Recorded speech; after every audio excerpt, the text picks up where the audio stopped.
Bonjour à tous et bienvenue dans ce nouvel épisode de l'éveil intérieur de Patrick Sardet. Aujourd'hui, je reçois le docteur Solange Moreno. Nous allons parler relaxation. Mais avant de parler de relaxation, Solange, bonjour. Est-ce que vous pouvez vous présenter ? Bonjour Patrick, bonjour à toutes et à tous. Alors, je m'appelle Solange Moreno. J'ai eu une première vie de médecin en cabinet libéral et à l'hôpital. Et à la fin de mes études de médecine, beaucoup de questions étaient restées en suspens après tout ce qui m'a été enseigné en faculté. Et donc, pour trouver les réponses à ces questions, je me suis dirigée vers les médecines dites douces et les soins alternatifs, qui ont tous un abord différent, mais très complémentaire de la médecine classique. Et donc, en élargissant mes connaissances par la pratique de ces disciplines, entre autres choses, acupuncture, homéopathie, ostéopathie, relaxation et autres, je me suis aperçue que les deux médecines, au lieu d'être opposées, comme souvent on veut le laisser croire, sont en fait merveilleusement complémentaires, élargissent la palette des outils pour intervenir et aider les personnes qui le souhaitent. Oui, alors donc vous avez fait d'une spécialité plus vers les médecines douces petit à petit ? Eh bien, en fait, ce qui s'est passé, c'est qu'en fonction de la demande des personnes, en fonction de l'urgence aussi, parfois il était nécessaire de donner un médicament allopathique, de prescrire des examens, des radios, une prise de sang. Et donc là, je mettais la casquette médecine classique. Et puis à d'autres moments, il y avait des personnes qui venaient me voir, qui faisaient des allergies aux médicaments, qui ne voulaient pas entendre parler des médicaments et qui, au contraire, s'adressaient aux médecines douces. Et donc là, on abordait les choses... Habituellement, j'utilisais volontiers l'acupuncture, l'homéopathie et l'ostéopathie. C'est-à-dire que l'acupuncture, au travers d'aiguilles non douloureuses, permettait à la personne de rester pendant un quart d'heure, 20 minutes allongée, de retrouver le calme. Ressortait éventuellement avec une ordonnance homéopathique, mais pendant que la personne avait ses aiguilles, à un moment ou à un autre, venaient se rajouter des soins ostéopathiques ou de magnétisme. C'était une question de demande qui était formulée ou pas, ce que je ressentais. Et donc j'ai appris à fonctionner avec les deux, à répondre à la demande en fonction, avec deux casquettes différentes. Et ça, j'ai beaucoup aimé faire ça. Alors, on va commencer par une légende pour commencer cette discussion. Et donc, on va regarder la légende, si j'ai bien compris, la vieille légende hindoue. Alors, je vous laisse nous la lire parce qu'elle est magnifique, cette légende, et je laisse à nos auditeurs le plaisir de la découvrir. Alors, j'ai souhaité la lire. Elle est au début de mon livre, justement, qui traite de la relaxation, parce qu'elle m'a vraiment plu lorsque je l'ai découverte il y a déjà pas mal d'années. Une vieille légende hindoue raconte qu'il y eut un temps où tous les hommes étaient des dieux. Mais ils abusèrent tellement de leur divinité que Brahma, le maître des dieux, décida de leur ôter le pouvoir divin et de le cacher dans un endroit où il leur serait impossible de le retrouver. Le grand problème fut donc de lui trouver une cachette. Lorsque les dieux mineurs furent convoqués à un conseil pour résoudre ce problème, ils proposèrent ceci : « Enterrons la divinité de l'homme dans la terre. » Mais Brahma répondit : « Non, cela ne suffit pas, car l'homme creusera et la trouvera. » Alors les dieux répliquèrent : « Dans ce cas, jetons la divinité dans le plus profond des océans. » Mais Brahma répondit à nouveau : « Non, car tôt ou tard, l'homme explorera les profondeurs de tous les océans, et il est certain qu'un jour, il la trouvera et la remontera à la surface. » Alors les dieux conclurent : « Nous ne savons pas où la cacher, car il ne semble pas exister sur terre ou dans la mer d'endroit que l'homme ne puisse atteindre un jour. » Alors Brahma dit : « Voici ce que nous ferons de la divinité de l'homme. Nous la cacherons au plus profond de lui-même, car c'est le seul endroit où il ne pensera jamais à chercher. » Depuis ce jour, là, conclut la légende, l'homme a fait le tour de la terre, il a exploré, escaladé, plongé, creusé à la recherche de quelque chose qui se trouve en lui.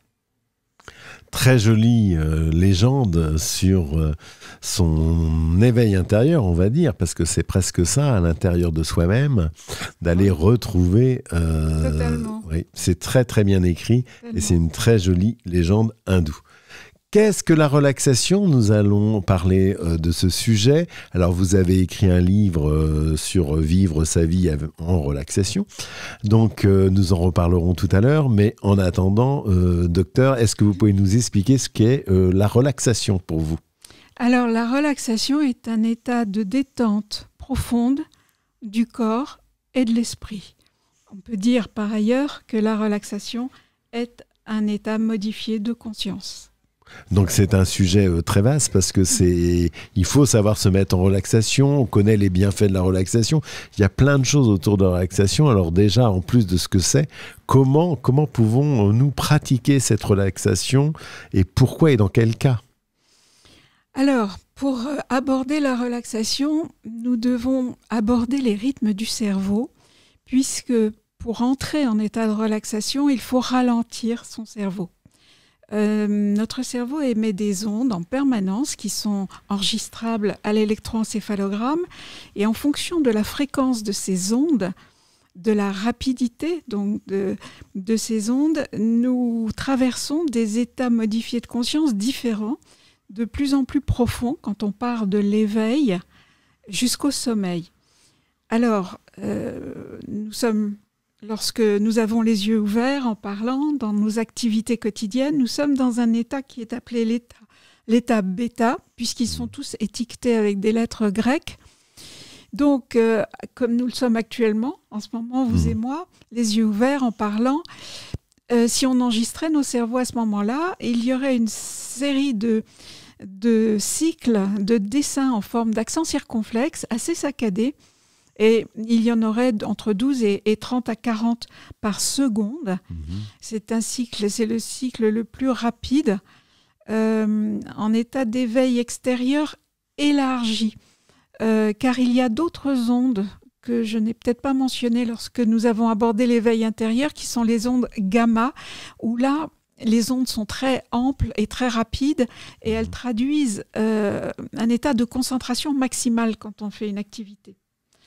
Mais pour ce qui est de la relaxation, lorsque nous commençons à ralentir, déjà en fermant nos yeux, car le simple fait de fermer nos yeux place le cerveau en ondes alpha, qui sont plus lentes que les bêta, entre 8 et 12 cycles par seconde. Elles sont plus amples aussi, et elles déterminent ce qu'on appelle l'éveil intérieur, puisqu'à ce moment-là, l'attention est dirigée vers l'intérieur de soi et non plus dans le monde extérieur.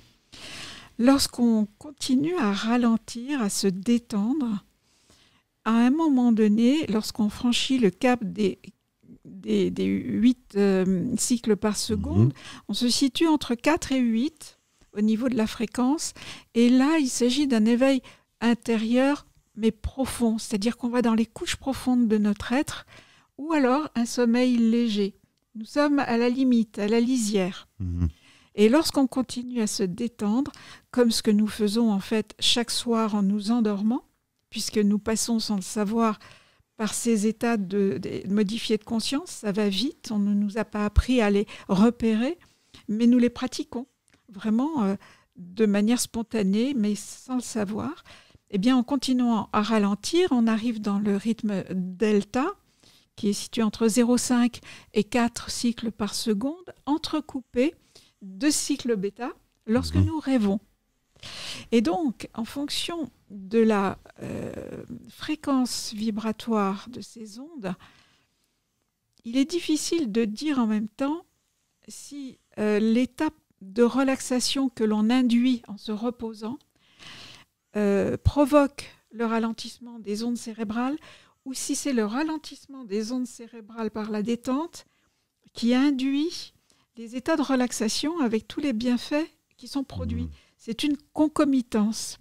Et à vouloir expliquer ceci par cela, je crois qu'on se trompe. En fait, c'est un ensemble qui se traduit physiologiquement par l'enregistrement, entre autres choses, des ondes émises par le cerveau. Et du rythme du corps qui se laisse aller. Et donc, exactement, c'est une détente profonde.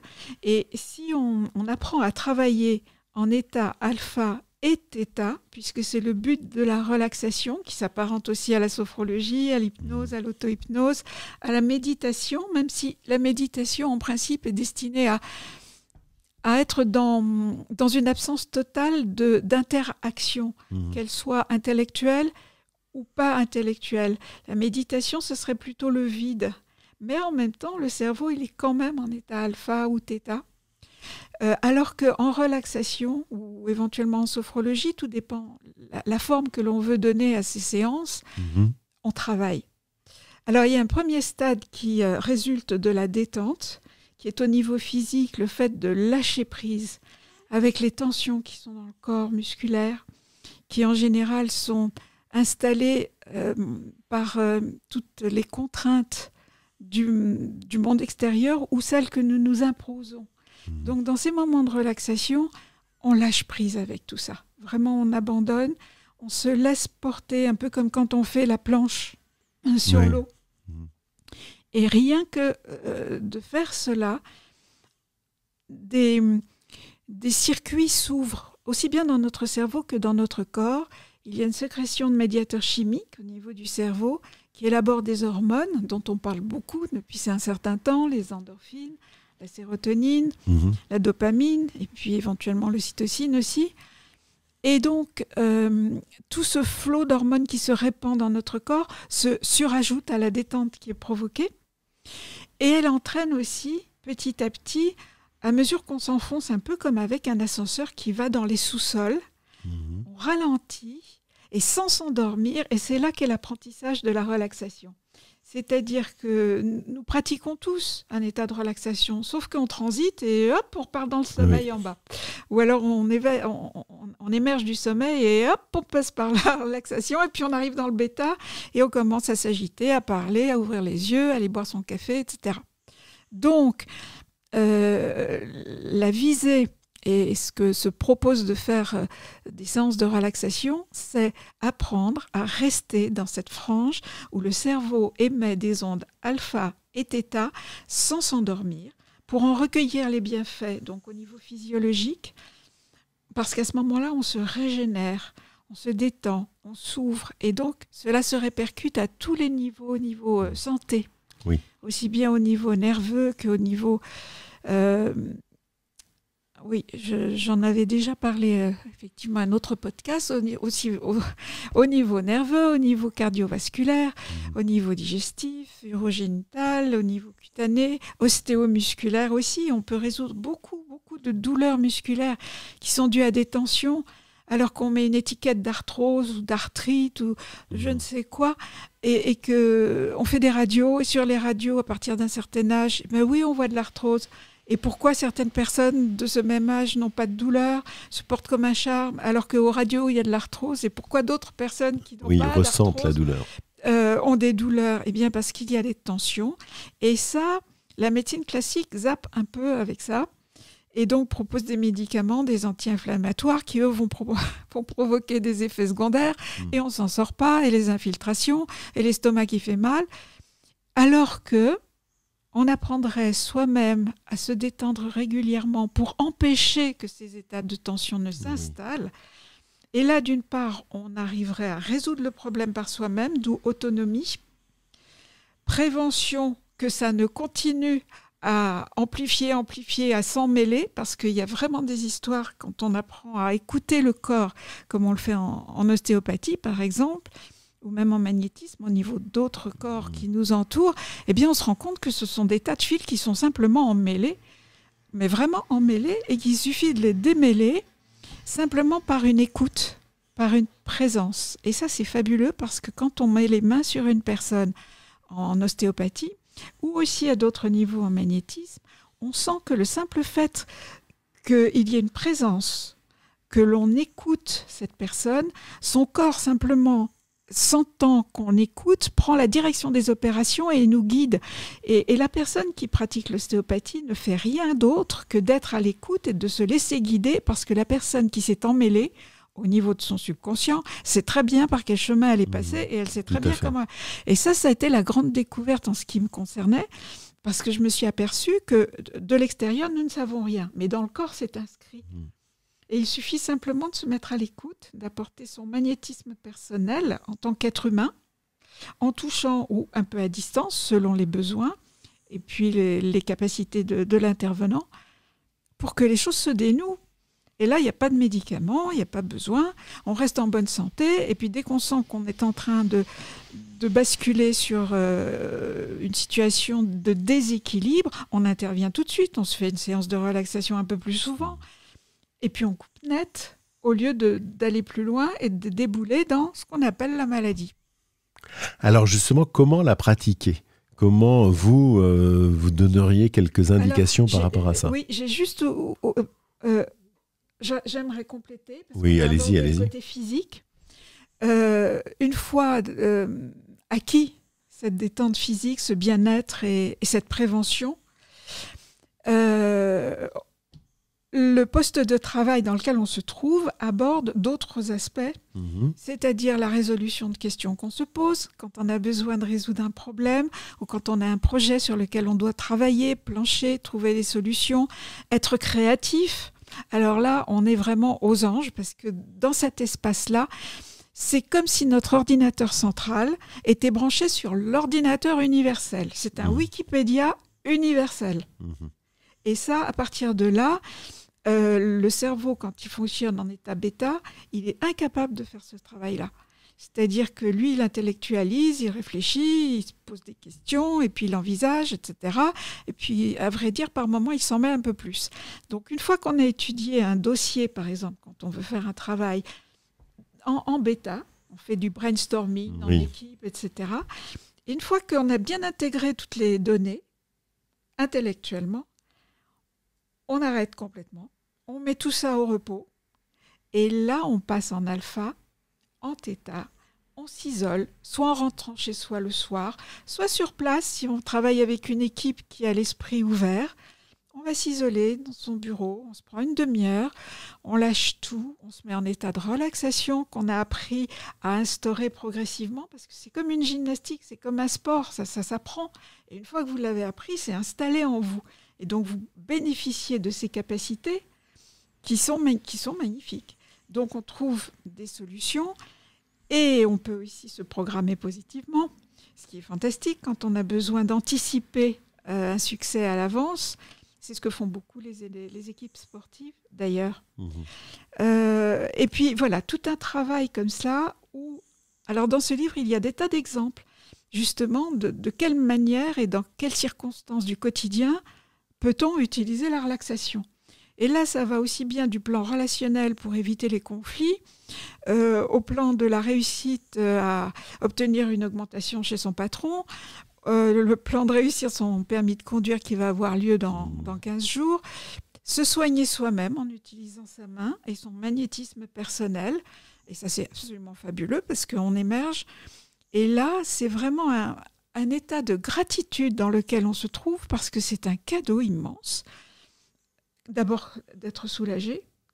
Quand on a mal au ventre en permanence et que rien ne résout le problème et que ça revient, eh bien, vous découvrez qu'il suffit de mettre votre main, de vous mettre en état alpha ou θ, de laisser faire, de se laisser respirer. Il n'y a vraiment rien à faire. Ça, c'est la magie du alpha, θ. On ne fait rien, on laisse faire. Et ça c'est la plus grande découverte du processus dans les débuts. Et donc, on sait qu'on peut avoir accès à toutes ces potentialités. Alors, comment on s'y prend ? Eh bien, déjà, il faut... alors, il y a comment on s'y prend, et puis il y a où. Donc, je ne sais pas trop mélanger. Plusieurs manières. Déjà, il faut être très, très à son aise dans les vêtements que l'on porte, confortablement allongé ou assis, si on craint de s'endormir. Les yeux seront fermés. On est isolé, à l'abri du bruit, dans du calme, du silence. On sait que personne ne va entrer dans la pièce, que le téléphone ne va pas sonner, on coupe le portable, on décroche le téléphone. Et à partir de là, on commence par se laisser... Il y a plusieurs manières de faire. On commence par se laisser reposer, sans rien faire, juste ressentir le poids de son corps sur le support, que ce soit un lit, un canapé ou même le sol. Et on respire. Et les minutes passent tranquillement. Il n'y a plus aucune contrainte. Les pensées ralentissent tout doucement et on les laisse ralentir. On ne les repousse pas, on ne fait rien. Et on pourrait... Oui, on ne fait rien. Et là, il peut se passer beaucoup de choses justement parce qu'on ne fait rien. Et puis, lorsqu'on a baigné dans cet état de détente pendant un temps variable, ça peut être 10 minutes, ça peut être un quart d'heure, 20 minutes, à condition de ne pas s'endormir. On a appris à ne pas s'endormir. C'est-à-dire que quelque part, il y a une vigilance qui est là, mais on ne pense plus. Donc, c'est quelque chose à trouver. Et c'est en le faisant, en le vivant, qu'on rentre dans la connaissance du processus, pas en parlant. Donc, lorsqu'on décide d'en sortir, parce qu'à tout moment, on peut en sortir, on n'est pas du tout hypnotisé comme ça, en perdant ses moyens. À tout moment, vous gardez la liberté de faire ce que vous voulez, de vous-même, de votre corps, etc. Eh bien, lorsque vous décidez que ça suffit, que vous vous sentez bien, que vous avez calmé ce que vous vouliez calmer, vous ouvrez vos yeux, vous vous étirez, vous bâillez, vous ressortez à l'extérieur et tout va bien et tout va toujours beaucoup mieux après. Vous pouvez aussi procéder par envisager et parcourir les différentes parties de votre corps physique, en commençant en général par les pieds, les chevilles, les mollets. Vous laissez tout ça se détendre et se dilater. Vraiment, c'est comme si d'un seul coup, vous êtes allié partout. Toute votre énergie, on devient de la ouate, on devient... Voilà. Donc, et on continue comme ça, les jambes, les genoux, les cuisses, le bassin, le ventre, tout le dos, les épaules. On arrive au niveau du cou, du visage. Et puis, pendant ce temps-là, on n'a pensé à rien. Et le corps s'est alourdi. Et on est passé dans des rythmes alpha, θ. On a appris à ne pas s'endormir. Et quand on le souhaite, hop, on émerge. Au passage, on en profite pour aussi se programmer ou mettre des programmations positives au niveau de la pensée, des bonnes pensées positives qui vont bien s'imprimer, un bon sourire intérieur qui, sans votre intervention, continuera à rayonner tout seul. Enfin bref, on fait tout ce qu'on veut là-dedans. Mais vous pouvez aussi procéder par les couleurs de l'arc-en-ciel, c'est-à-dire baigner dans les couleurs successives de l'arc-en-ciel, toujours avec la même démarche. On passe par le rouge, le orange, le jaune, le vert, le bleu, l'indigo et le violet, toujours avec le même principe. Et vous pouvez aussi vous transporter mentalement dans un paysage que vous aimez beaucoup, dans lequel vous avez des mémoires de très très bons souvenirs, et spontanément, mentalement, de vous y reporter, va transformer ce passé dans un présent et reprovoquer les mêmes sécrétions, endorphines et autres, du bien-être, etc. Donc, comment on fait ? On fait comme ça. Eh ben, c'est tout un programme. Hein. C'est tout un programme. Alors, on le fait où ? Je ne sais pas si on a encore un peu de temps. Oui, un petit peu. On le fait où ? On le fait dans un lieu isolé. C'est toujours le même principe, où ce sera calme. Ça peut être une pièce... qui vous est réservé dans votre lieu d'habitation. Ça peut être aussi dans votre bureau, au moment de la pause déjeuner, quand tout le monde est parti. Sur un paysage de mer, de montagne, de campagne peut aussi vous donner envie de faire une relaxation. Donc voilà, choisir ces lieux. Est-ce possible de le faire à plusieurs ? Alors oui, bien sûr. Je voudrais terminer, j'ai dit où ? Je voudrais terminer quand ? Oui, c'est possible de le faire à plusieurs. C'est possible de le faire à plusieurs, soit dans les stages de relaxation. Alors là, vous êtes un peu en avance. C'est avec qui, ça ? Oui, mais on peut faire aussi quand. On peut faire oui, aussi... mais il faudra que je vous dise quand. Oui, allez-y, pour quand, dans ces cas-là ? Pour quand, voilà. Eh bien, chaque fois que vous en ressentez le besoin, chaque fois que vous vous sentez en équilibre instable, chaque fois que vous traversez un épisode difficile dans votre vie, émotionnellement, affectivement, au niveau du travail, chaque fois que votre temps de sommeil est réduit, Il faut savoir que 20 minutes de relaxation remplacent 2 à 4 heures de sommeil. Et vous pouvez régénérer votre énergie plusieurs fois par jour, comme ça. Ça, c'est vraiment important de le savoir, parce qu'on est frais et dispo toute la journée. Ça étonne toujours beaucoup les personnes qui sont à vos côtés et qui accusent le coup assez rapidement. Donc, voilà pourquoi. J'avais peut-être noté d'autres choses. En évitant les moments qui portent au sommeil, parce que sinon vous allez plonger. Donc, pas après une sieste, pas au moment, juste avant une sieste, après un très bon repas bien lourd, et pas au moment d'aller vous coucher, sauf si c'est pour vous endormir. D'accord. Et on disait avec qui? Parce qu'on parlait de stages, de choses comme ça. Est-ce qu'il y a des choses en stage qui peuvent être intéressantes? Alors, avec qui? Alors, au travers de livres que vous pouvez lire pour vous informer, au travers de conférences que vous pouvez aller écouter, et les stages, effectivement, avec des personnes qui vous accompagnent, soit en individuel, soit en groupe. Donc, et il y a aussi avec cela les enregistrements audio, les CD, les tutos qu'on trouve aussi sur Internet. Mais vous pouvez aussi le faire seul en choisissant vos musiques, parce que souvent l'accompagnement musical est bienvenu. Donc vous choisissez plutôt dans le registre des musiques classiques qui sont lentes et harmonieuses à écouter. Bien sûr. Pour en revenir à votre question et au stage, lorsqu'on est en groupe, il peut se passer beaucoup de choses en groupe.